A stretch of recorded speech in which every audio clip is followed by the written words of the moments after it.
biso to bundaka pour que ba parents na biso batikali vivant ba honorera ta ba père na biso ba kufa tout ça là on a ninga respect ozomona tout ça on a ninga respect un artiste moko ya Congo jeune a bloqué na WhatsApp na a bloqué pas Emanzemba vie il vient à Bissovie Madilou que l'artiste congolais est en danger, ça il faut le dire.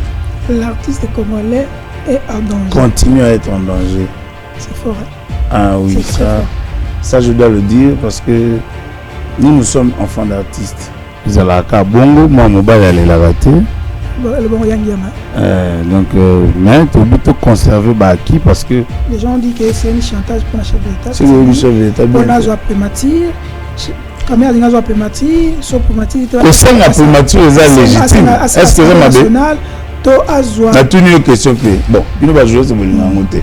Mais est-ce que oui que au sein de la primature, c'est légitime pour un politicien? Mais déjà, il faut préciser que l'Union sacrée a tiré la liste. Il n'y a aucun parti, il n'y a aucune liste. Et quand on a saigné la combat Union sacrée, le gouverneur a ratifié, c'est une première dans mon argument, vice à Longo, titulaire accueilli, ça c'est un désordre qu'on entretient. C'est un ticket, celui-là à quoi il faut bien tout le monde. Je vois une image autour du cas. Tu vois le vice-gouverneur, où il y a un ticket na titulaire na un bagarson. Il critique pendant que lui il est dans la vidéo.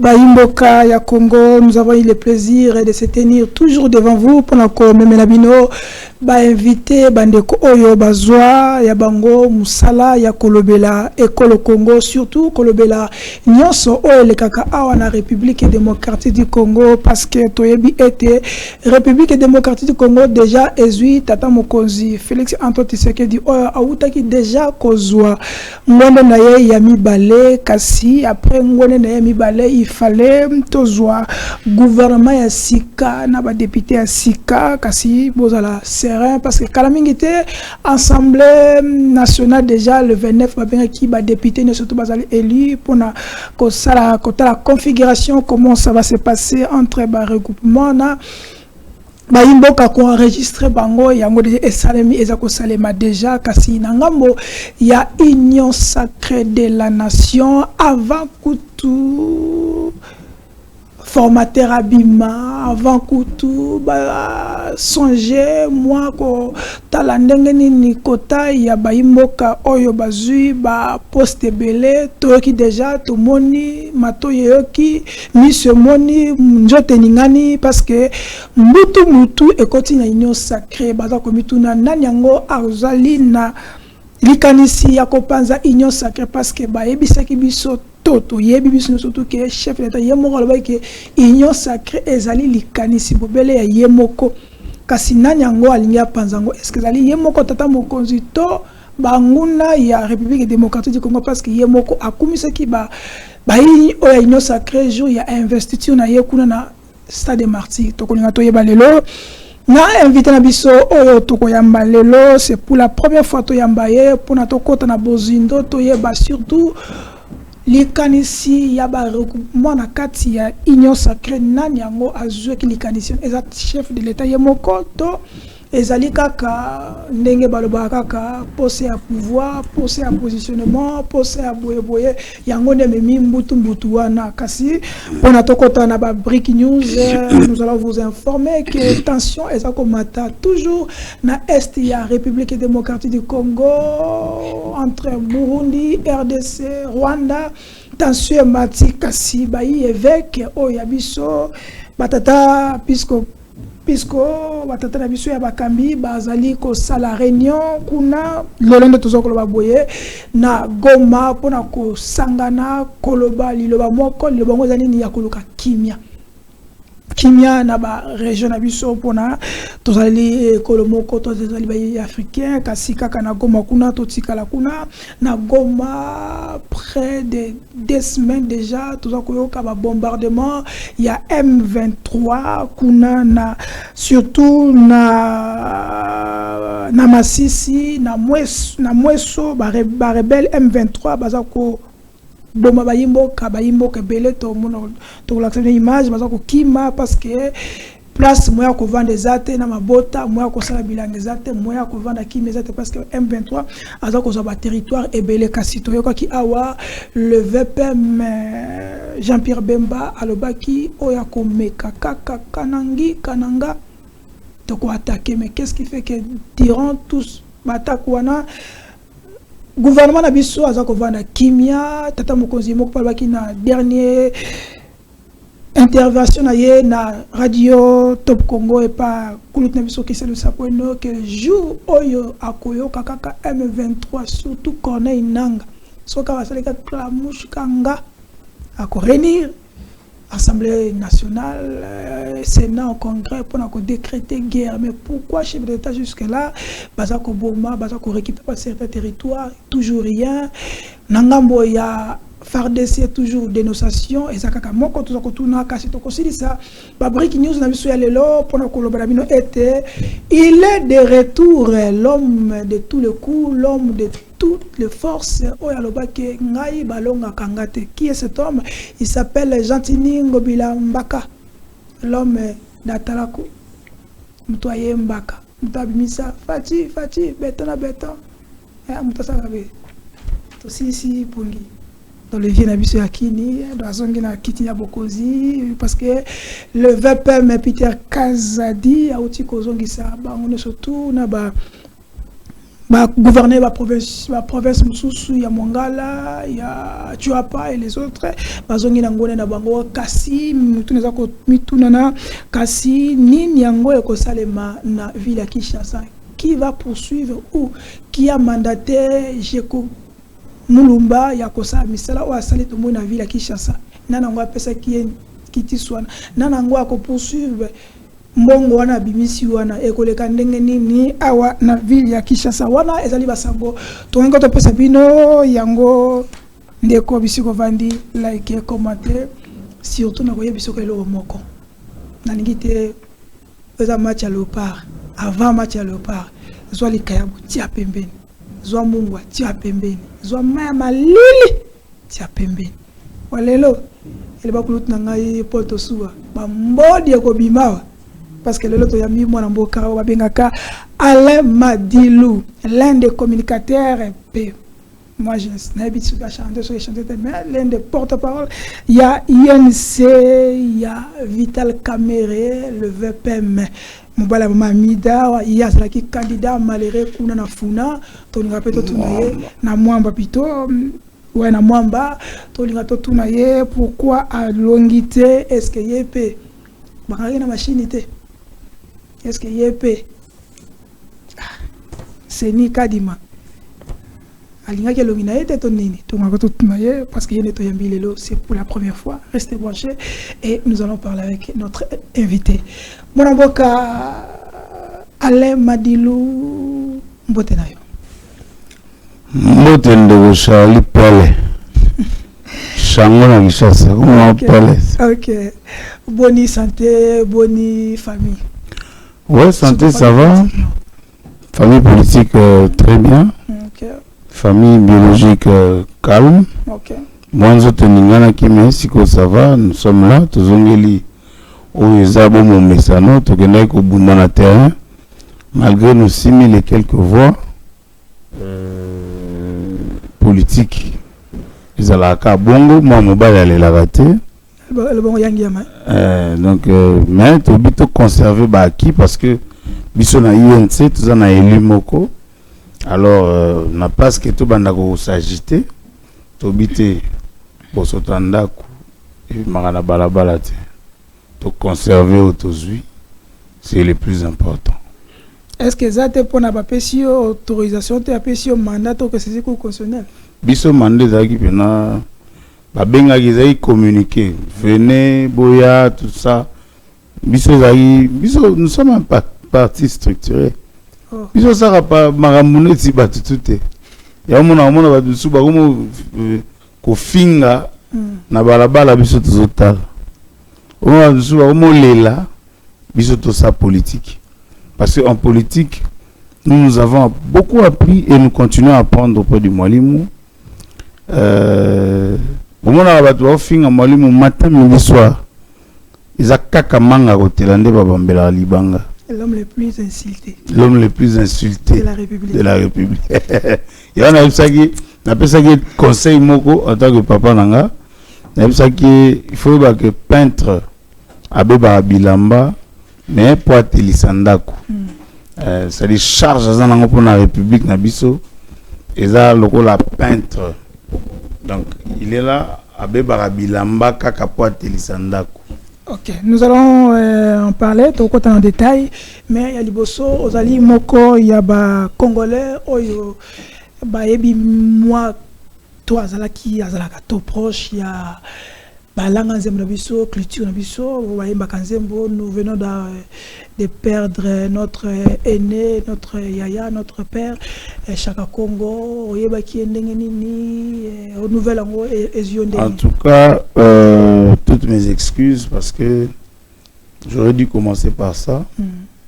Parce que lobby n'a tamboli n'a qu'à hôpital, tout petit bas cinquantenaire. Ah, il y a un qui sur place. Hein? Oui, parce que mais, il m'a donné l'adresse de l'hôpital, c'était il y a 2 jours. À Bengue, tout solo, il a comme ça hôpital. Ah bien, c'est sérieux, m'a dit nous. Après ça, au hôpital, après ça, on a pas ngiri wana. Dans une adresse, il fallait na kende, ngamo lokola na bisiwa. Moi, koko sosko bakisi, il fallait na mele ça ko limbisa mukena bon. Nazong en forme pour na comment. C'est hier que j'apprends que Kouloutou Nangai au Nazarané très souvent quand j'étais conseiller au ministère de la Culture et des Arts, c'est moi qui le consultais. Aïb Sanga, Pongaza président ya ban artiste congolais. Ah. Alors tout ce qu'il faisait, Azao Benganga, président, Nena Salaboy, place des artistes comme salité, photo Luka, sa place wana. Tout ce que j'ai dit, tout ce qu'il faisait, Azao tout nanga au préalable, na pessimo idée nanga, na pessimo orientation. Salaboy, comment l'être boyaka commis te modifier yangote. Donc c'est vraiment un vieux avec qui tu partageais Mahambe Belé. Bien que ne bandit to bebanaka, mais tu as comme vraiment très proche. Et nous avons c'est vieux, ça va marche, comment ça va marche, ah, m'a dit le tika. Dieu a décidé ainsi parce que moi j'ai beaucoup d'exemples où on a décidé. Il a décidé parce que Nabi Moutaba Beta Massasi à bout portant, mais à Koufate, mais Batouba Koufa va permettre le coup maison à Panae, Chaka Kongo Moli Mono et Pemanakimia. Bisobale qui n'a autorisé la passion. Parmi Bateau Bazaï qui encourager initiative artistes en danger. C'est là que je voulais arriver. Est-ce que après Koufanaye, parce que les gens se posent beaucoup de questions, malgré que taxé le bleu, Belendega, Kongola Zalakake, Azolia Mbonga Batou, Mbonga Bawei, tout ça, mais bref, est-ce que vraiment, parce que tu es venu Namboko, ce qui initiateur, il y a loco, donc visionnaire et loco, soit Zate, et puis est-ce que c'est et là, est-ce qu'il faut se tenir après Bon, les Mikanda, moi je pense que même dans le ministère de la Culture, au moment où on était là, vous savez qu'on tout ça là, il y a bon, mais comme en sens, il y a l'État. C'est-à-dire que l'État a brèche moko, il y a prise en charge, il y a social à l'artiste. On était en train de réfléchir comment Koluka, qu'on génère des fonds parce que l'artiste, il y a le fonds de promotion culturelle où il faut créer brèche moussous. Il y a une structure moussous, il y a social, il y a le ministère de la Culture, il y a plus de 14 structures.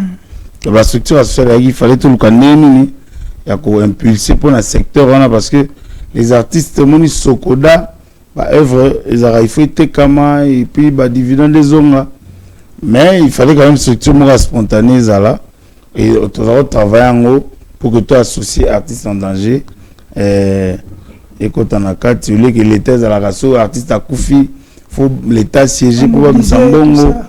Oh il y a aussi là qui Kamoko umela na morgue tout ça, donc il fallait quand même qu'ils aient le mot spontané, malheureusement, mais bon donc on a idée à battre Koufaraté, l'artiste ne meurt jamais.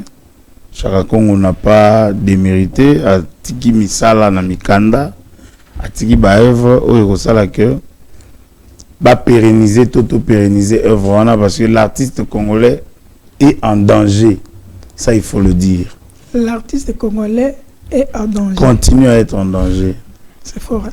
Ah oui, ça je dois le dire parce que nous sommes enfants d'artistes, nous savons comment les artistes vivent. Or, un artiste ne peut pas vivre dans ma poche à battre. Matolo. Matolo. Mais biso kola na matolo. Moi, je le dis sans embâche. Denga le ba manga yo nga bona kola na mabonza na badi. Nga kola na matolo.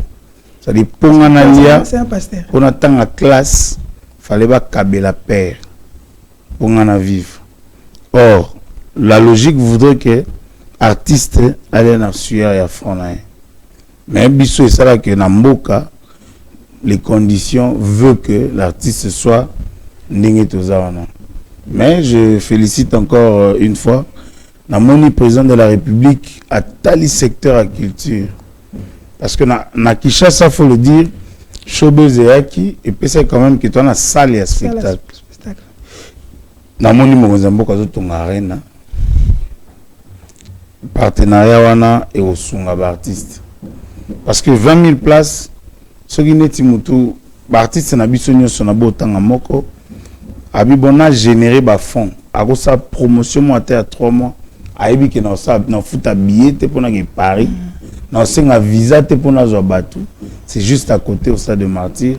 En tout cas, Fachi Béton, côté wana merci et na senga projet à studio à Mounene où ezalaka président de la République à Tala Lissous. Mais il y avait un projet avec Jojo Kabila, non? Le projet Mabongo. Oui, c'est la thé abouti ça. Il y a Maïche et tout comme ça. Voilà, il y a abouti ça. Je veux que le président de la République attend la paix secteur. Et puis, les artistes, bazarana ba veuve, na ba orphelin. Oh, on a un président, mais on a un président ba veuve, il y a ba orphelin na ba artiste vivant pour tout boire qui ko sala et le moment à limiter. Parce que dans le cadre de l'objectif, nous avons un objectif qui accompagner les artistes vivants dans l'œuvre. On a un concert à contacter Maracine, ça la promotion, ça la tout. Pour accompagner, et puis tout le monde pour un retour à droit d'auteur dans le Canabiso. L'artiste doit vivre de ses œuvres. Et donc, il y a des gens qui ont Sogoda, à mon cop na yemoko privé, aux amis qui ont belé. Ah, tozolo ba eza na mbongo mo basala recouvrement ti le lisolo to yokakate. Non non, eza mbongo ya sokoda te, il fallait kende kutu bata soneka ne fallait bazo. Parce que ça recouvrement ya ba droit. Non non. C'est sérieux cette histoire. Basala recouvrement ya ba pays tout. Parce que ba droit de terre na vandaka. Bazong sango na mboka. Mais ba mbongo wana ba artiste ba kufa fo ba veuve na bango, na ba orphelin yango na sengi chef de l'état. J'étais allé dans le bureau de la première dame pour solliciter que la première dame c'était la kaya ba maman. Kaya ba maman ba chabiso poids parce que ceux qui ba veuve lelo ba subir ba artistes vivants infliger bango, ils ont quand même déplorable parce que na ba artistes sont des bolingo zarati. C'est quoi? Ba mbongo wana eza ba recouvrement, eza biloko ba artistes ba sala kala. C'est en termes de millions, on a eu 25 millions de Bimakiawa, Bakaboli Kabona, j'ai pris vieux Nangamoroboé. Azaypika na Mambasonika, Aïla ba heureusement mère ba consultanga, document ba signé. Maintenant, paragraphe mo ba commis, en signant ce document, vous décidez de léguer les actifs et les passifs. Quand on a tangi paragraphe on a quitté Bik Nabi franchement na bengue via Dio Salemba. franchement on s'habitue oh non on a bivier là juriste déjà non maman va signer tellement na lobby à part yo là il va veuve t'es pas veuve pour signer parce que présidente na vice-présidente ne ba ko kutana OK tana tali na biti na bengi viona tiote tinasi bango signer parce que eux commis déjà compliqué balingi bazwa ba ogezura bino mbongo wana puis bo mona ngote ça yango a na senga vraiment là je suis dans ma peau d'enfant d'artiste dans ma peau de président de Maracine président de la République Maman Denis Nyakeo beaucoup talikambo ya ba veuve ya ba artiste na ba orphelin parce que mbongo wana za mbongo mutoki na bango bazwata quelque chose à titre ils ont la souvenir il y a pas vie là-bas. OK, nous allons je sais que direction programme web ça temps on va faire toute une émission pour parler d'artistes na bana na bango et comment ça s'évolue mais na aussi ça ngote pour votre côté actualité question momi balé linga. Il y a les gens qui posent la question est-ce que le ministère il y a culture et art existe bien sûr.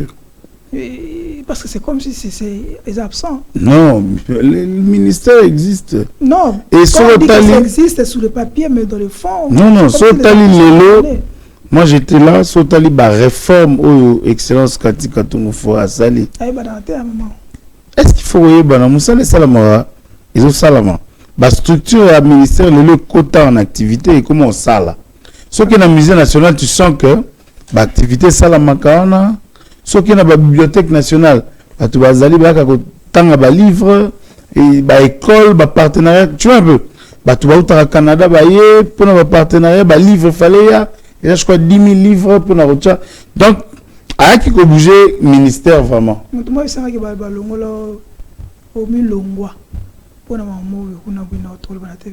non, maman, il faut le banc.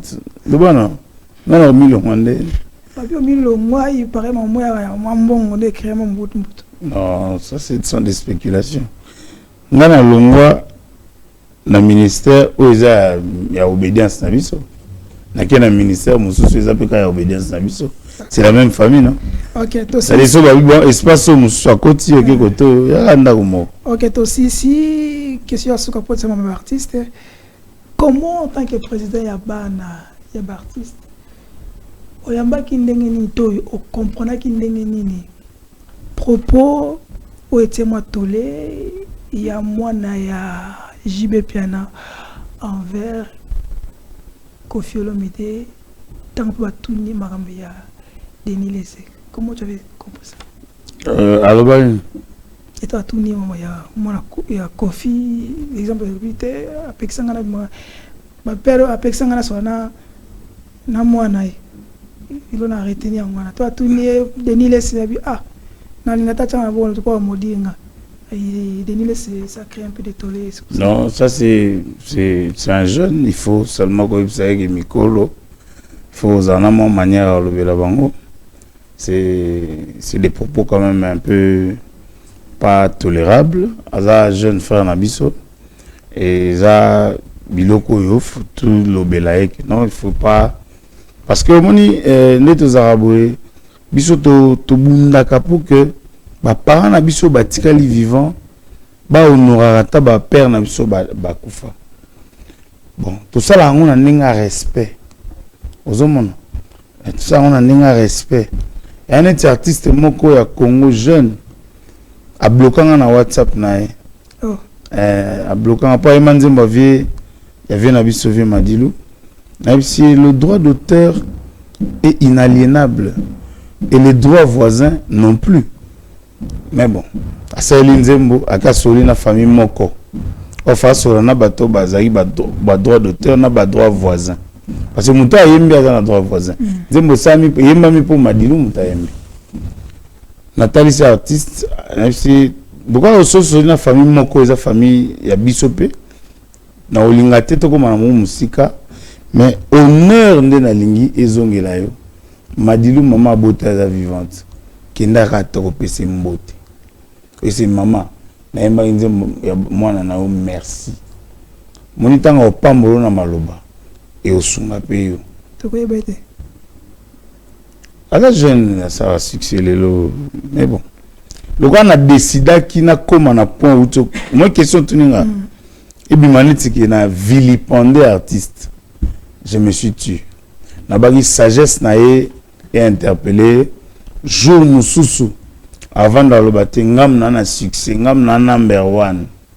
Mais pour nazala pe number 1 côté mo bona sele penze moya papa Madilu. Mais na respectaka eloko moko to solo la te. Pour ça, il mbongo tende to singa kezaki reconnaissance. Peut-être quand c'est bon, ok. C'est mbongo tout solo na yi, tout solo là. Congolais. Tu vas interpréter là qui est ma belle. Tant on a lobby on est une émission boké. Tout ça la démarche telle. Poursuivre. C'est rien. Ngai marambona. Moi je poursuis pas les artistes. Les œuvres d'artistes c'est moninga valoriser pour la fierté. Et ça kuna mbongo na sima mututi. Pour ça ba mbongo. Tonga ok non na ba marambona mais bon. Ça sert à quoi? Ça va œuvre humaine. Ok, merci. C'était un peu moi biscuit, Sikoyo. Toye Sikoyo. Derrick, peut être sur image pour tout côté na Bozindo il y a Masolo à Katia Lelo. Suivons cet élément et nous allons revenir après. Allons-y. L'intérêt supérieur de la nation pour rendre possible la mise en place de cette alliance pacte pour un Congo retrouvé PCR en cycle. À mes collègues Tony Kangou Chiko, Julien Paloukou Kaondia, Jean-Lycée Boussa Tomba, je dis sincèrement merci du fond du cœur. Merci pour la confiance que nous nous faisons mutuellement, sans laquelle cette alliance n'aurait pu voir le jour. Alliance qui vient de naître et qui va grandir car la porte reste ouverte à celles et ceux qui désireraient se joindre à nous pour accompagner le président de la République. Ma gratitude s'adresse aussi à tous les députés nationaux et provinciaux, élus de nos différents regroupements et partis politiques, car ils ont été la véritable cheville ouvrière de l'alliance politique que nous constituons ce jour.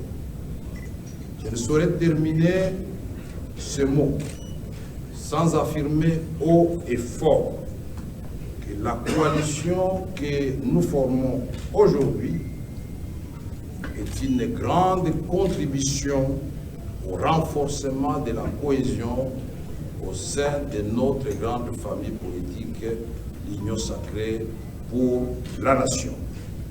Que vive notre alliance, que vive le président de la République, Félix.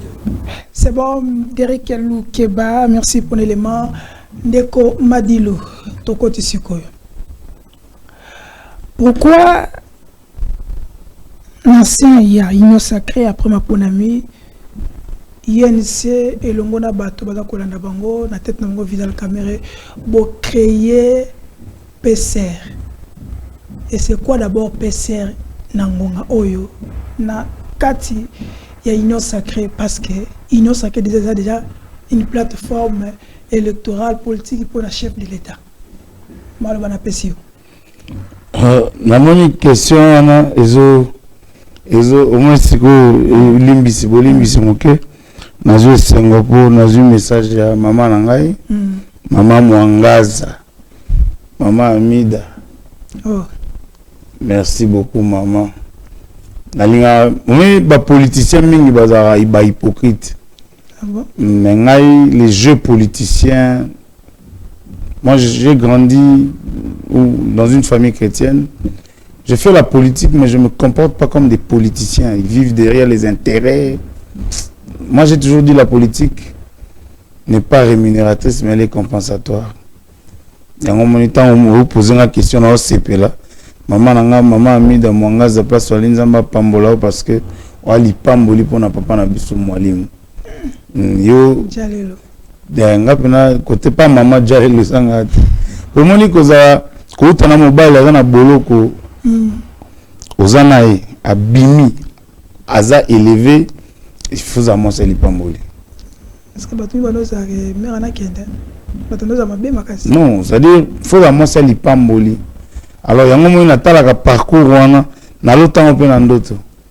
On a l'autant que maman a dit papa tout le monde est l'écolo. Les lois en salam.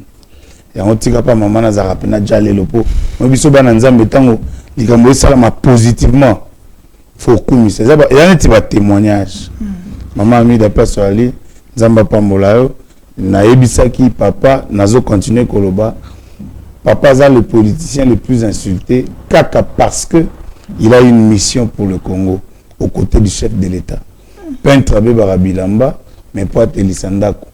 Toujours la fatigue béton, Almabiso, na terre promise. Pourquoi avoir créé PCR? Déjà, Union Sacrée est déjà sur place.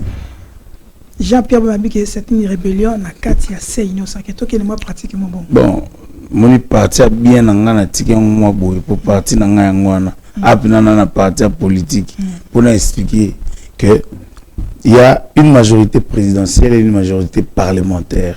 Faut pas faire la confusion. Bato belé tango babi union sacrée. Bazina mutuna bango babi bon. Ndenge union sacrée salami président de la République a sangisi biso. Donc une élection ata tokangi maboko.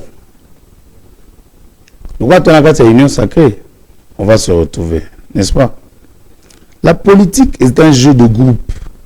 La politique n'est pas un jeu où tu peux laisser les autres avant et you observer. Est-ce que tu as gagné? Est-ce que tu as gagné?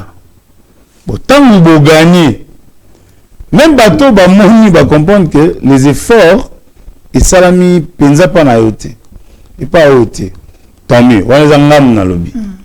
Mais l'union sacrée est une idée à chef de l'État. On a sangui sa bateau autour de lui. C'est ce qu'on appelle la majorité présidentielle. Mais pour gérer, parce que le mandat, le premier mandat du chef de l'État est un mandat, il y a pose des jalons. C'est-à-dire, payer outils, on peut le dire, on a gouffre sur beaucoup de secteurs, ça on peut le reconnaître. Mais bah, avancer peut salami. Bah, création à la nouvelle route, où existate, innovation est moins belée en fonction par rapport à Ndenge Tozalaki. Alors, le mandat Yami Balé, Mogonzamboka a consacré à la réforme. Parce que la réforme, il faut... Bon, je donne un exemple. Est-ce que le prix à cobalt Nabiso est fixé par comment London, chose métal, c'est eux qui fixent le prix à cobalt Nabiso. Pourquoi? Parce que cobalt Nabiso est marabout brut et Kekuna, c'est eux qui transforment. Mais ce qui Bisomoko, j'ai vu le VPM économie, Ayambi, ambassadeur, je crois, il y a Japon, représentant Japon, payer parce qu'il faut pas mettre sur pied une usine de transformation sur place. C'est là qu'on parle de la production. Parce que si nous produisons, nous allons exporter. Mais ce qui tu vas exporter ici sur brut, tu vas exporter produit fini ou semi-fini. Ça fait que ça va générer de l'argent et vous permettre à Bissot peut-être fixer prix na Bissot. Non, je suis en train de développer les réformes. Alors, pour que ces réformes-là puissent prendre corps, il faut élire un parlement. Quand on dit majorité, union sacrée, basée majoritaire, mais c'est comme si on était en train de chanter. D'accord? C'est comme si on était en train de chanter. Mais majorité, Ezaka, quand je parle de chanson, je parle de l'informel. Mais pour que majorité Ezaka constater, il faut que ça soit formalisé. C'est-à-dire, c'est le travail de l'informateur. Pourquoi c'est là qui est formateur? Non, le problème c'est que le président de la République est en train de rempiler. Il est en train de faire son deuxième mandat. D'où le programme à 145 territoires. Il faut continuer. Le programme, il y a scolarité, consort. Tu vois. Alors, il faudrait aller un peu vite, si je peux le dire. Donc, ça, c'est ma compréhension toujours. Hein. Il faut aller vite. Or, si l'informateur, on fait un exercice simple.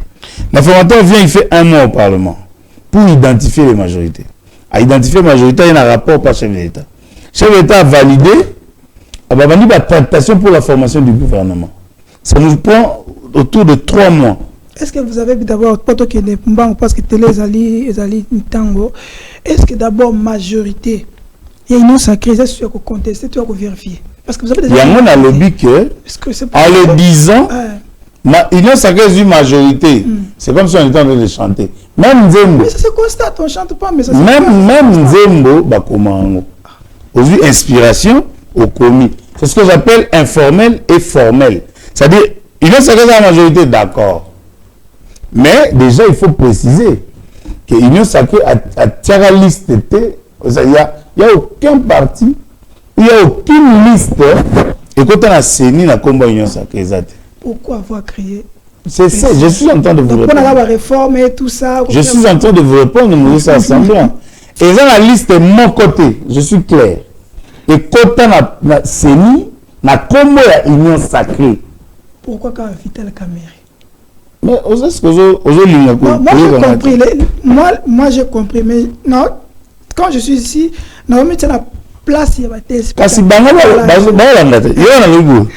et dans la liste de mon côté et côté na seni na combat union sacrée, d'où l'union sacrée n'a pas cette majorité. Ah, ok. D'accord. Donc union sacrée, la vision du président de la République n'a pas la majorité. Moi j'ai dans la campagne que j'ai besoin que cette fois-ci la majorité de l'union sacrée. C'était sa vision, l'union sacrée, de mettre les gens autour de lui. Vous voulez maintenant les listes qui sont parties à la CENI, ils ont un combat union sacrée. D'où il fallait maintenant le formaliser. Qu'on soit identifier Bango, les mettre ensemble pour cristalliser la vision du chef de l'État. C'est-à-dire, le programme, il y a 6 piliers à chef de l'État. Le a bloc de réflexion. Tant que vous vendez. Bon, si vous avez le programme d'enseignement, vous bénissez mon bloc, vous réfléchissez autour des solutions palliatives. C'est pas une rébellion, papa. Rébellion, il y a Nini. Jean-Pierre Mobi, c'est une rébellion à 6 unions. Mais c'est une incompréhension parce que l'union sacrée est un candidat. Même le président de la République a été candidat à l'union sacrée, c'est le candidat indépendant. Mais pourquoi quand on tire des éléments, il y a le ministre Jean Paloukou, on tient intervenu ailleurs. Pourquoi quand vous allez après ma bonne amie, vous avez créé ça? Pourquoi Kaka, c'est la première question, pourquoi Kaka Vital Kamerhe? Pourquoi pas c'était pas les autres, Jean-Pierre Bemba, parce qu'au sein, Jean-Pierre Bemba, pour lui, union sacrée pour la bino, ça suffit. Donc ça, vous avez en sa politique, si je comprends bien. La politique est évolutive, mon frère. La politique évolue au fil du temps, au fil des événements. C'est-à-dire, on ne peut pas aujourd'hui interdire à celui qui pense de penser. Tu penses plus de Vital Kamerhe, mais il y a l'autorité Kankushiku, le président Paloukou, le président Boussa et le président Kamerhe. Oui, il y a Ata Melimaï. Ata Vital Kamerhe Melimaï. C'est la polémique. Ça, c'est ton message en haut. Mais ici, il est question de la République, l'avenir de la République. Pour que le président de la République puisse réussir son mandat, il a besoin d'un parlement fort. C'est pas une chantage. Chantage de quoi? Vers le chef de l'État. On fait des chantages au chef de l'État, vous êtes sûr? Les gens disent que c'est un chantage pour le chef de l'État. C'est le chef de l'État. Pour la primature, Kamerhe a une primature, son primature. Au sein de la primature, c'est légitime. Est-ce que c'est ma la tenue question bon, il va jouer ce mais est-ce que la primature est légitime pour un politicien? Pourquoi non, un autre aussi peut demander, n'est-ce pas? Est-ce qu'il y a la PCR, le lobby est aussi la primature? Non, ce n'est que des intentions des gens. Et puis, quand vous avez une primature, c'est un politicien, ce n'est pas un enfant. C'est un politicien. Un politicien, quand à Sali Moussala, il faut servir Mboka. On sert la République partout. Et lui-même le dit. Que Ngaï a place ni je vais servir la République. Est-ce que Bacha qui est vice-premier ministre, Bacha vice-premier ministre économie, ça va déranger? Non plus. Aïe a sali Babilo quoi ça dans le ministère de l'économie. N'est-ce pas? À quoi le papier que ngam kola sama boy na koza, qu'on a été bien la bande politique après avant ça na koza ngote. Mais pourquoi il le fait? Parce que c'est la République qui doit être mise en avant. Vous comprenez? C'est-à-dire Ici, il ne faut pas naviguer à vue pour tout la spéculation à bateau. Non. Mais, ils ont les Kambouya, Kota la Mboka. Kota la Mboka de Bénin. PCR, c'est un bloc qu'on a voulu rassembler pour toute cette discipline. Quand on dit discipline, la carte, c'est union sacrée. Discipline, la union sacrée. L'union sacrée était créée dans l'absence de Vital Kamerhe. D'où Vital Kamerhe alors se sentir à l'aise. Parce qu'il y a déjà le président Masakuna, VK, Bahati, Jean-Pierre Bemba, Mbosso, CG Kabouya, il dit que Nane n'a pas le pouvoir. Il y a un terme chinois. Ce que ça veut dire qu'il n'y a pas de bateau de négocier na bango. Donc ici Tachima, c'est un caméléon. Attribué Baninga, il veut contourner les gens pour qu'il y ait. Il n'y a pas question de tout ça. C'est des peureux qui pensent comme ça. Au moment où parlant de la création de l'Union sacrée, d'abord l'Union sacrée c'est une vision du chef de l'État.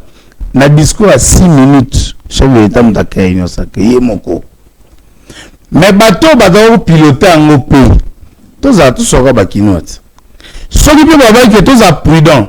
Toi qui n'as pas pour accompagner le chef de l'État, n'est-ce pas? Toi réfléchir, Union sacrée, tu n'as pas la liste de candidats. Donc, est-ce que on a bien? Union sacrée. Ils ont une liste moko. Il y a Union sacrée. Au lieu de plateforme électorale, c'est-à-dire, au lieu de la plateforme qui accompagne le chef de l'État. Bah, jusqu'à la formaliser une plateforme ils ont qu'elle avant et après les élections. Tout le monde a majorité présidentielle à Kala, AMP après l'élection comme MP. Pourquoi? Parce qu'il fallait parler des élus. Il faut toujours nuancer. Avant, il y avait une élection de 2018 qui nous a conduit jusqu'aux élections, mais c'était les élus. Il était comment? Maintenant, après Pamponamio, moi je pense, ceux qui bateau, ils spéculer, ceux qui anticiper, il fallait la liste de l'Union sacrée. Na bangonio so présidium, na la mutute. Bangonio so présidium, bon, to vandi, to la liste et qui n'a comme la Union sacrée. Par là, après ma ponomie, c'est la majorité de l'Union sacrée. Mais ici, il n'y a aucune liste de l'Union sacrée qui était validée à la CENI ou va présenter à la CENI. C'est la liste des partis politiques et des regroupements. Maintenant, pour que vous consolider, qu'est-ce qu'il faut faire? Il faut appeler les forces en présence. Devant d'ici Bango, il faut tout cristalliser, tout accompagner le Bozamboka. Ok, tu as l'image pour continuer suivant cet élément. Les PCR n'ont pas d'élu, n'est pas allé aux élections. Ce sont les regroupements et les partis politiques à l'intérieur qui seront consultés les moments venus. Alors, cette compréhension qu'on doit avoir à partir de mais cette compréhension est floue. Je veux lire l'une des phrases qui a été prononcée, je pense, par Vital Kamerhe. Notre objectif vise à participer autour du chef de l'État à la consolidation d'une majorité parlementaire confortable, constructive et cohérente. Participer à côté du chef de l'État, ça veut dire diriger avec le chef de l'État. Non, ça veut dire avoir des postes pour diriger le pays. Au finish, l'objectif pour vous, c'est d'avoir des portefeuilles ministériels, ou disons même des postes au niveau des gouverneurs des provinces. C'est ça l'objectif final. Vous êtes politique, monsieur Julien Paluku. L'organisation politique va définir la manière dont les postes vont être pris par les uns et les autres. Ce n'est pas au PCR de définir, voici tel poste attribué à tel autre à tel. L'organisation politique elle-même. Vous savez que lorsque viendra le moment de la constitution du gouvernement, il appartient d'abord au président de la République de définir la taille du gouvernement. Ce n'est pas un parti politique qui définit la taille du gouvernement. C'est le chef de l'État lui-même qui sait, par rapport à ses objectifs, quelle est la taille de son gouvernement. Et par rapport à la taille du gouvernement, il définit les quotients qu'il doit appliquer chez les uns et les autres pour d'avoir composé son gouvernement. Ça n'a rien à voir avec les PCR avec les partis politiques. Il faut que les gens comprennent comment s'organise en fait le pouvoir en République démocratique du Congo. Lorsque vous lisez l'article 78 de notre Constitution, il est dit ceci, que le président de la République nomme le premier ministre au sein de la majorité parlementaire. Il n'est pas dit que le président de la République nomme le premier ministre au sein du PCR ou au sein de l'AFDC ou au sein du DPS ou au sein d'un parti. Vous pouvez faire pression sur lui aussi. Vous comprenez? C'est votre autorité politique, mais vous pouvez faire également pression sur lui de manière discrète ou on va dire peut-être gentille. Je vais lire encore une autre déclaration que vous avez faite à l'ouverture. Nous allons aider le chef de l'État à identifier rapidement les acteurs qui vont l'aider à implémenter sa vision. Qu'est-ce que ça veut dire? Vous avez donc, vous êtes des dieux pour présenter au chef de l'État les personnes qui vont l'aider à implémenter sa vision? Voilà des termes qui choquent. Comment vous pouvez penser que nous, Julien Paluku, Vital Kamerhe, Tony Kankou et Jean-Lucien Boussa, nous pouvons nous considérer comme une divinité. Mais comment vous dites, pourquoi vous dites nous allons aider le chef de l'État à identifier rapidement les acteurs qui vont l'aider à implémenter sa vision? Écoutez, qu'est-ce que ça veut dire? Les acteurs politiques sont là pour apporter leur contribution à l'édifice qu'est la République démocratique du Congo. Je ne pense pas mais vous connaissez vous connaissez les acteurs qui vont aider les chefs d'État? Je ne sais pas s'il y a un acteur qui, lui, est venu en politique pour croiser les bras, n'est pas apporter une contribution de manière à permettre à ce que le chef de l'État trace sa trajectoire vers l'émergence. Donc, quand un acteur politique formule une contribution à l'endroit de ce qu'il doit la prendre, eh bien, c'est à celui à qui est destinée la contribution qui peut ou ne pas considérer la contribution. Donc, il ne faudrait pas que les gens considèrent que les PCR vient guider, vient définir, vient donner les options. Mais c'est l'impression que vous donnez, monsieur Gilles Paluku. Il n'en a pas le pouvoir. Je prends encore une phrase de monsieur Jean-Lucien Boussa. On a besoin d'une élite stratège et d'une élite gestionnaire. Cette élite était absente lors du premier quinquennat, donc. On a besoin aujourd'hui d'une élite stratège, d'une élite gestionnaire. C'est aujourd'hui, au deuxième quinquennat, qu'on va trouver cette élite. Et cette élite se trouve parmi vous, au sein de PCR. En quoi les concepts stratèges, en quoi les concepts gestionnaires sont des concepts qui choquent la République? Ça veut dire qu'on doit puiser dans vos rangs, puisque vous êtes une sorte de think tank, vous, du PCR. Le peuple congolais est plein de stratèges. Le peuple congolais est plein de gestionnaires. Le peuple congolais est plein d'hommes épris de paix et d'esprit comme celui du président de la République. Lorsque les collègues Jean-Lucien Boussa sortent cette phrase, c'est une sorte de dialectique qu'il pose. Lorsqu'un acteur politique, un intellectuel sort des concepts, ça ne choque personne. Parce qu'il ne lui appartient pas, même en sortant ces concepts, à lui de composer le gouvernement, à lui de choisir ses stratèges, à lui de choisir ses gestionnaires. Ce sont des concepts. Oui, mais ce sont des communications dirigées vers le chef de l'État, n'est-ce pas? Non. Parce que vous voulez l'accompagner. Donc tout ce que vous dites, c'est pour l'accompagner. Moi, je pense que c'est là, effectivement, les flous artistiques que les gens ont placés dans l'opinion pour chercher inutilement à coller au PCR celle qui ne lui est pas, alors que j'ai bien défini l'objet pour lequel nous nous sommes réunis pour effectivement réaffirmer notre appartenance à la majorité présidentielle, réaffirmer le soutien au président de la République. Merci Ndeko Derike Loukeba, merci Nabino Balandi Bandeko, Bisika Bozali, Bolaike vos commentaires. Surtout, on a besoin, il y a un message Nabino, surtout un commentaire Nabino parce qu'il y a un c'est la rappel. Elengi za kwa animé pe émission pour na koto tindela invité na biso ba proposition na bino to ba inquiétude na bino par rapport ya neso toza koloba awa na plateau oyo mwana mboka Alain Madilu bato bala biki tana tuna yo ndeko ma tuna bituna ndeko Madilu est-ce que PCR eye ko boma union sakena IDPS IDPS dans 39 députés au Bomene et 69 députés au Bomene. Ça, c'est le rêve américain. L'idée de l'union sacrée est venue du président de la République, donc ça persistera. Vous comprenez? Ça persistera. Il faut persister parce qu'ils ont une union sacrée. Mais pacte pour un Congo retrouvé, ils ont co-accompagner peut co-cristalliser vision peut programme le chef de l'État. Na kati ya cristalliser vision peut programme union sacrée na kati. Donc pacte pour un Congo retrouvé, ils ont accompagné union sacrée où ils ont vision. Il y a mon Mboka. C'est pas difficile à comprendre. Mais pourquoi Jean-Pierre Bazota attaqué Bino? Tu sais, en français, on dit aux intellectuels, on leur interdit pas de réfléchir. Mais en français, c'est dans les chocs d'idées que jaillit la lumière. Si on a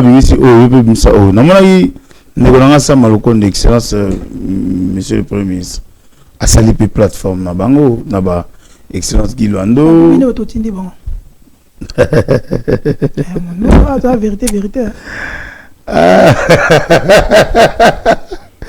Donc tout tini on peut ça net tini gas. Tini bango pona boni ki bo contourner IDPS na ba mpasini mosaïque. C'est pas possible. Tu sais, babi de ko tali sama le konde pour notre ministre azana bula na kutu bino nde. Donc na kati on ezaka sama le konde. J'ai vu Guiloando. Il y a ta bengi pas sur toi. J'ai vu franchement. Tu sais oui, peuple azana maloba nae. Mais il faut qu'un leader politique, c'est celui qui sait orienter le peuple vers la vérité. Il ne faut pas tout me rappeler pour la distraction. Des petites choses comme ça, nous avons dit, et ça grave. C'est pas grave. Tant que vous avez ça là, ma force autour. Non, c'est pas grave. Panique, vous avez IDPS, c'est pas grave. Nini? Panique, vous avez IDPS, c'est pas grave. Et ça panique, je ne pense pas. Je ne pense pas. On a dit à propos de IDPS, vous paniquez. Panique, vous avez IDPS. Non. Moi, je connais IDPS. On a plutôt un dossier 100 jours. Babimisi banane. IDFK. Non, on a un obimisa. La justice a acquitté Vital Kamerhe. Dans une récente sortie ici, le chef de l'État nous a tous informés. Le président de la République, c'est la personne la mieux informée de la République. Il parle de 83%. Il y a taux d'exécution, il y a un programme à 100 jours. Et il précise qu'il pense que Bateau Bassari procède d'intention parce qu'il voulait la tête de Vital Kamerhe. Quand le chef de l'État le dit, nous nous inclinons. C'est autre qu'il y a des spéculations inutiles. Dossier à 100 jours avec ces les gens disent que selon bataille tout que ne tous en frafan de tout le banakine bataille DPS et notre cas il y a une autre donc yo ozoloba on a plateau que 100 jours les programme les procès IDPS à créer. Non, on prend les éléments. Il y a un tuni. C'est-à-dire, on a plateau que 100 jours, les programme IDPS à créer. Les procès IDPS à créer. À tout moment, on mais tous, ils ont bangoté, mais tous ont à propos que tous ont il y a un lobby bourré. Nazo peut ça fait bateau, bazo ça va propos yo lobby na pété. Que 100 jours, ba kita Vital Kamerhe. Président de la République a lobby 83% à taux d'exécution des travaux. Il n'y a pas de débat. Et ça ne va pas causer un problème pour la matière. Quel est le problème? Et puis, quand vous parlez des postes là, moi ça me met mal à l'aise. Parce que je connais l'homme. Tu sais, quand tu es avec Vital Kamerhe,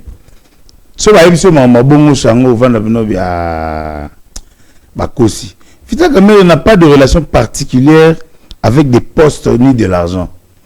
C'est ceux qui ne le connaissent pas, ne va vendre pas spéculer. Il faut connaître l'homme pour comprendre que moi Moutou, tu peux un exemple à Bakinois.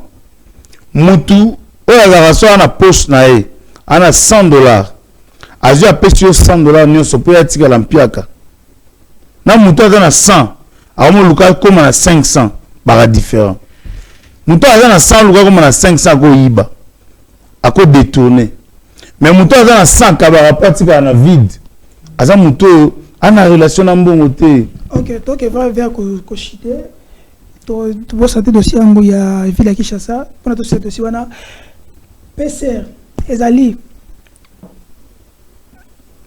plateforme regroupement politique coalition ezali nini bref c'est une coalition des élus papa au moment tango plateforme salami il y a 4 leaders et Sotali Tony Kankou l'excellence Tony Kankou À lui seul, il a autour de 4 regroupements ou 5. Où il y a 31 députés. Mais Excellence Vital Kamerhe a 2 regroupements, c'est-à-dire AUNC dans AVK 2018. Excellence Paloukou et Jean-Michel, tu vois un peu. C'est-à-dire ils ont ensemble de regroupements et une coalition pour accompagner le président de la République. Mais la vérité, non, ils ont chantage nini. Comment on peut aller s'il fallait faire des chantages? Je ferme. S'il fallait faire des chantages, on va accepter de battre la campagne, de gagner et puis de faire des chantages? Non, pas du tout. On pouvait le faire avant. Mais ce qui battent, bazolinga semer confusion dans le peuple congolais, vous comprenez que ce sont des faiblards qui pleurnichent. Okay. Les hommes leaders, les hommes intègres, les rater, ils auront pas idée, papier, proposer. Le retour, il y a Yemei, Gentil Ngobila, na Kitinia Bokonzi. Votre commentaire.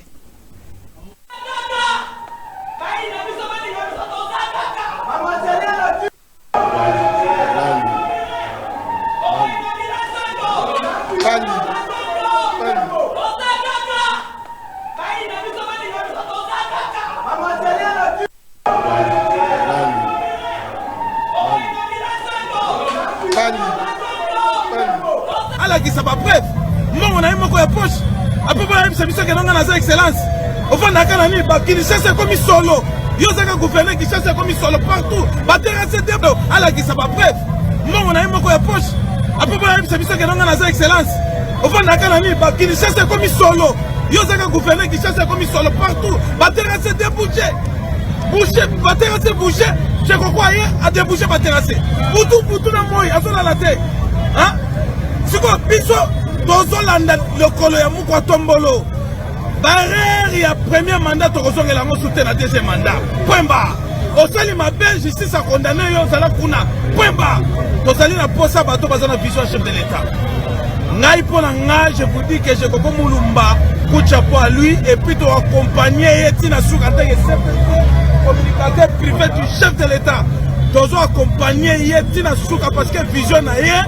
Ezali malamu ezapona pona esengo ya bana mboka rompo wileri o ezalaki soki okwa isimbongo mbongo esili mais lelo rompo wileri ekomi kitoko poko ya pe ofandi pe kosaki mamususu. En tout cas merci coup de chapeau excellence Chekoko Mulumba mwana Kongo ya solo autre ngana pese kombo moko tombolo. Voilà la colère des Kinois, Bakinois balobi balingi bamona kaka Chekoko Mulumba la tête ya ville Kinshasa. Tona posa ya Chekoko nenga bandi musala na Wileri Chekoko aussi c'est la biso zando. Chekoko aussi c'est la biso zando nenga bandi boye a moto oyo asa carte ya vision ya chef de l'État. Il faut donc changer ba incompétent nyonso. Ba gouverneur incompétent na Kinshasa na Lubumbashi ba incompétent il faut ba kende to lingisu ba incompétent Lubumbashi comme solo salité to ebi lisuté Kinshasa comme solo fulu yango dans moins de 8 jours ota maramushero kwa sali ba kino balobi ba kolinga makambo yote biso nyonso na sima ya Chekoko Mulumba wazali ko interpréter vision mokonza mboka moto azongisi l'inspection. Ouais, ça dit à Kala, qui la belle avec Chekoko Mulumba. Quand on a yémo sur le terrain, 5h du matin, il est sur le terrain. 5h du matin, Chekoko est Simanangai. Il est sur le terrain. Moutoua biroté, il y a malilité. Chekoko est là. Chekoko a un intérimaire, aussi caillé. N'est pas le binengini. Rapena pona ngai alongwa. Ngobila longwa. Alongwa pona ngai. Aibi bambongo.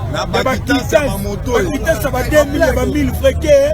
Yo tolobi boy mboka yango ezokufa Gentil Ngobila bomi Kinshasa soko teli ba terrassier e boucha nango muta kolongola salita za la kate kin bopeto la sa kin bopeto ay kenda wa soko kabinda zeleza te kwa sabubu ezate zeleza te soko commerce zeleza te kabamba yango kolongwa wile ti bo marché zeleza la nango pete awa ni nani Chekoko aye na 8 jours ya pamba fumoni changement na kati ya Wileri comme bien Wileri place à maso ba bato ya ba subi ba waki yei ba sali ba ndumba ba ba sala kopi na bango na wileri lelo to moni minda na wileri lelo to moni wileri comme le roi poto alors pona ngana solo ba boy Jekoko azala nanu ko jouer intérim ndenge azo jouer yango parce que to moni ke la vision na ye azana vision oyo chef de l'état asengi Tshisekedi Tshilombo alobi azana pose ya batu oyo bazana vision ya Congo batu ba yoka la population lokola jantinani Jekoko aza awa banda musale banda Merci, ça a été pour nous un grand plaisir. Merci pour nous avoir besoin de liker, de commenter. Surtout, tout ce que vous avez aimé, l'émission. Merci à l'administrateur général Kifre, DG Kifre, na Nyota Télévision, Bissika et Monsieur Koleka. Merci à mon DG, bon, le PCA, Thierry Mossene pour la centrale FM, pour la moi au PC Dipro à PC sur mon espace. Merci Nadipro, merci Nadifro Edi pour le biscuit Zali, le PC Mbote pour la Ndenge, Moussala Kitoko dans la centrale TV, Awa na Villa Kinshasa. Ndeko Madilou, Tokyo Koshite, et l'homme de coup sur coup. Aïe, ballon à côté. Gentini Ngobila, ton mon image embarqué na bureau naie. Mais d'autres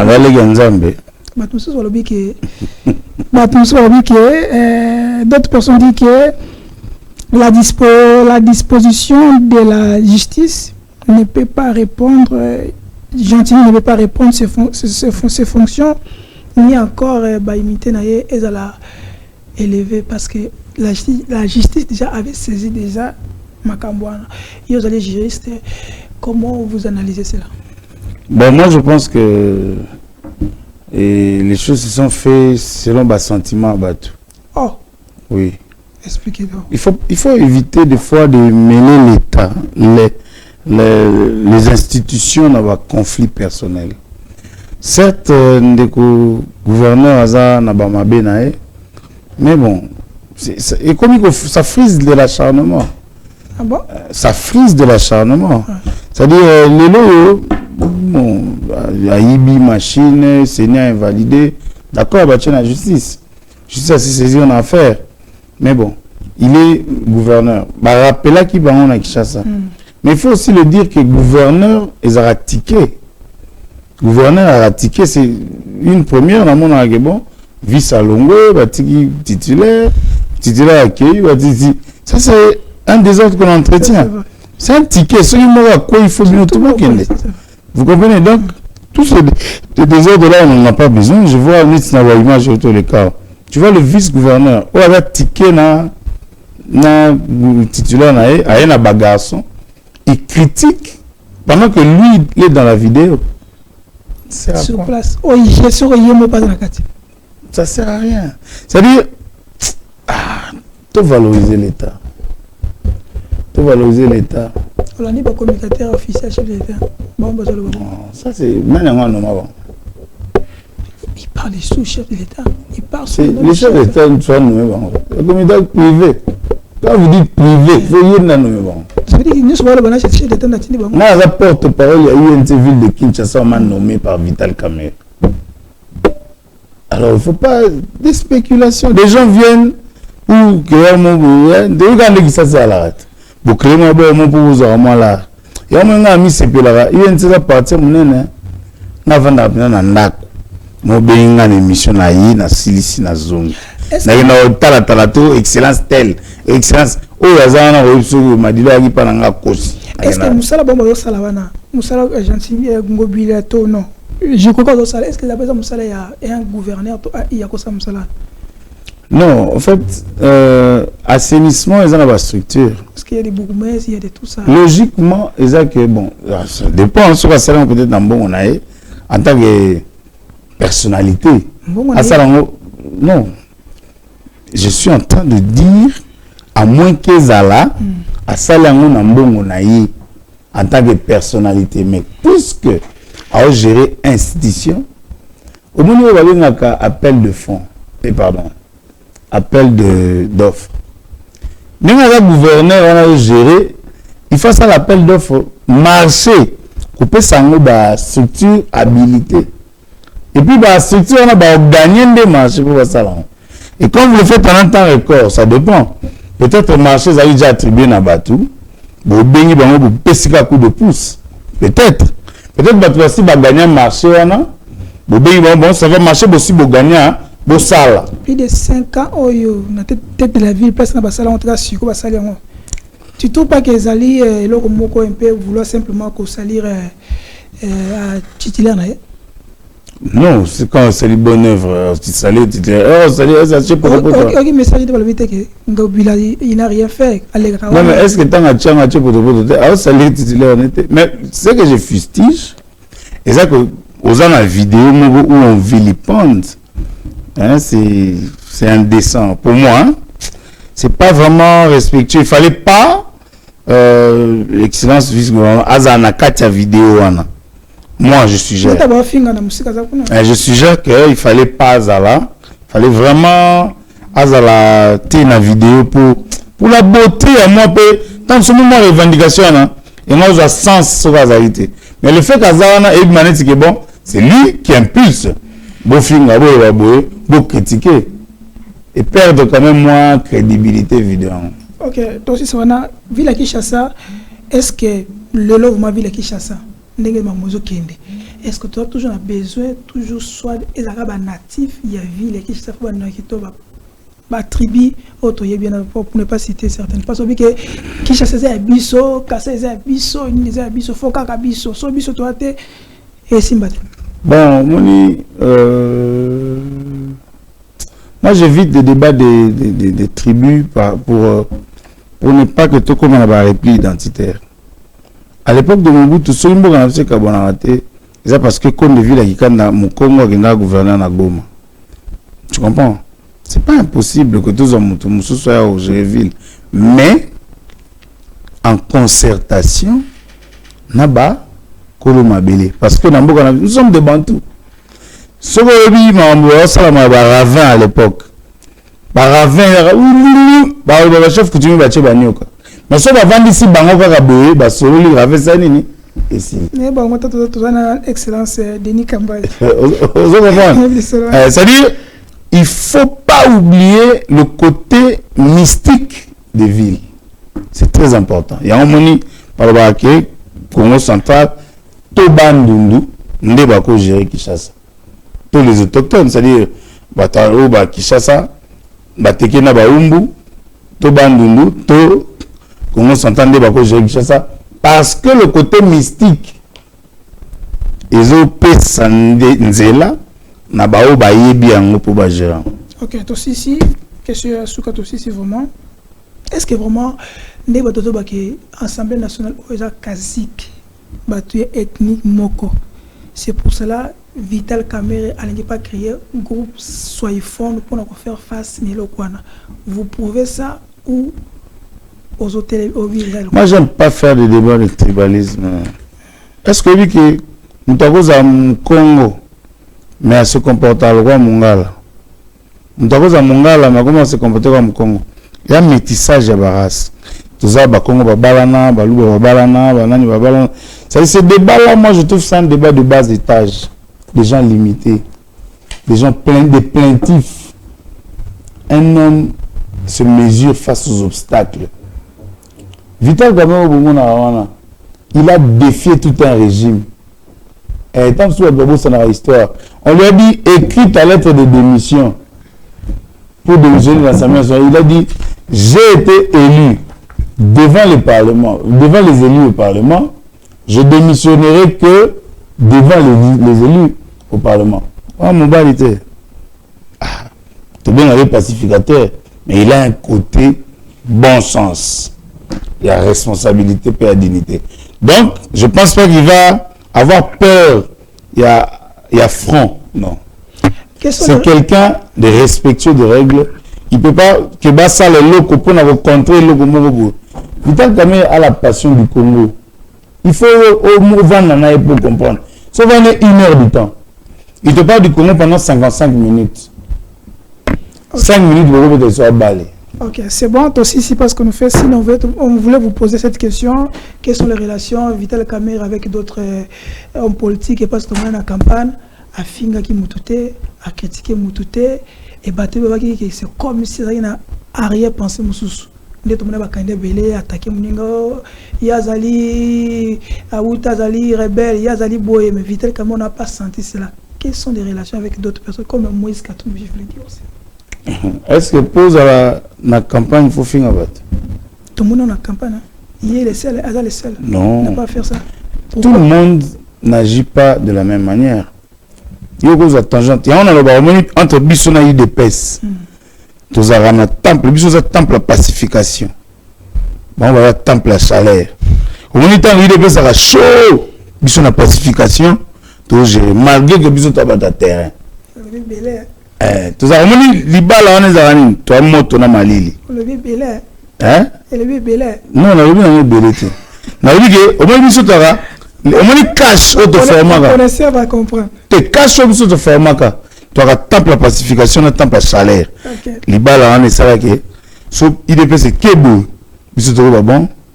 Trop tempéré. C'est bon. Biso peut trop tempéré, et ça fait la symbiose. C'est ça la beauté. Sauf besoin d'un mariage. Moi, c'est le baramingi, le baramingi, ok. Mais il faut tant que le baramingi, moi, si pas ça, neti, azo kita pour que tu crées harmonie. Merci. Donc, biso, nous avons une méthode, biso, où il y a la pacification, et ils ont une méthode, il y a IDP, sur le chaleur. Ok. Merci, Nande Komadilou, pour la participation, surtout qu'on répond à l'invitation à biso. Après ça, CG Billy Kambale. 5 étoiles. 5 étoiles beauté. Personne de comme gloire land beauté parce que ce sont parmi bateaux toujours tout coup à la prochaine même chaîne même